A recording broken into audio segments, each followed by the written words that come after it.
మన మెదడు, వెన్నుపూస, నరాలు, కండరాలు అన్నీ బాగున్నా కూడా కాళ్ళు, చేతులు కంప్లీట్‌గా పని చేయకుండా లేవలేని పరిస్థితి రావచ్చు. ఎందుకనేది నేను మీకు చెప్తా. ఇప్పుడు ఈయన వయసు జస్ట్ 28 ఇయర్స్, 28 సంవత్సరాల్లో బాగున్న వ్యక్తి, మార్నింగ్ బాగున్న వ్యక్తి సాయంత్రం అయ్యేసరికి కాళ్ళు, చేతులు పడిపోయి, అసలు చేతులు, కాళ్ళు ఒక ఇంచు కూడా కదిలీయలేని పరిస్థితిలో ఈయనను స్ట్రెచర్ మీద, వీల్ చైర్ కూడా కాదు, స్ట్రెచర్ మీద ఈయనను హాస్పిటల్‌కి తీసుకొని రావడం జరిగింది. చూస్తే ఈయనకు మెదడులో గానీ, వెన్నుపూసలో కానీ, నరాల్లో గానీ ఎక్కడ ఏ ప్రాబ్లమ్ లేదు.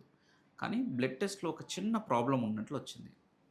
అదేంటంటే బ్లడ్‌లో పొటాషియం అని ఒక లవణం ఈయనకు కంప్లీట్‌గా పడిపోయినట్టు రిపోర్ట్ వచ్చింది.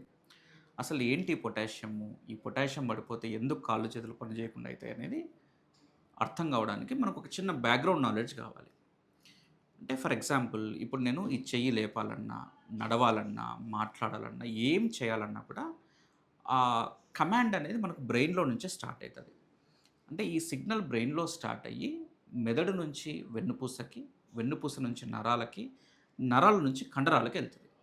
అంటే ఇది మొత్తం ఒక ఎలక్ట్రికల్ యూనిట్ లాగా పనిచేస్తుంది. అంటే ఒక విద్యుత్ వ్యవస్థలాగా మన తెలుగు భాషలో. కానీ ఈ ఎలక్ట్రికల్ యూనిట్ మొత్తం బాగా పనిచేయాలంటే మన బ్లడ్‌లో ఒక ఇంపార్టెంట్ మినరల్ పొటాషియం అన్న మినరల్ ఒకటి కరెక్ట్‌గా ఉండాలి.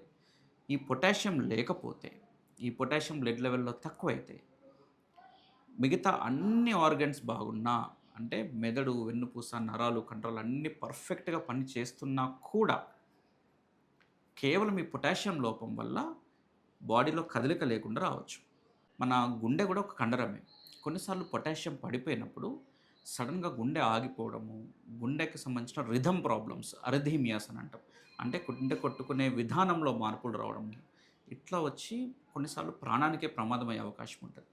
ఇంకొన్నిసార్లు మనం ఊపిరి తీసుకునే కండరాలు కూడా వీక్ అయిపోయి, దానివల్ల ఊపిరి తీసుకోలేక కూడా కొన్నిసార్లు ప్రాణం పోయే అవకాశం ఉంటది. ఇంకో విషయం ఏంటంటే, ఈ పొటాషియం ప్రాబ్లమ్ అనేది రకరకాల కారణాల వల్ల రావచ్చు.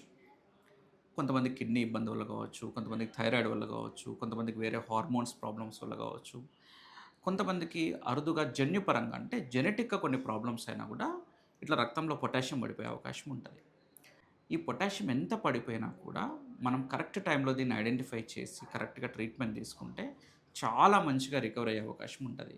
ఇప్పుడు భీమేష్ కూడా ఏంటంటే ముందు రోజు అడ్మిట్ అయ్యాడు. కరెక్ట్ టైంలో మనం ట్రీట్మెంట్ ఇవ్వగలిగినాం. వితిన్ 1 డే కనీసం ఒక ఇంచు కూడా కదిలియలేని చేతులు, కాళ్ళు రెండో రోజే ఈయన నడవడము, మాట్లాడడం స్టార్ట్ చేశాడు.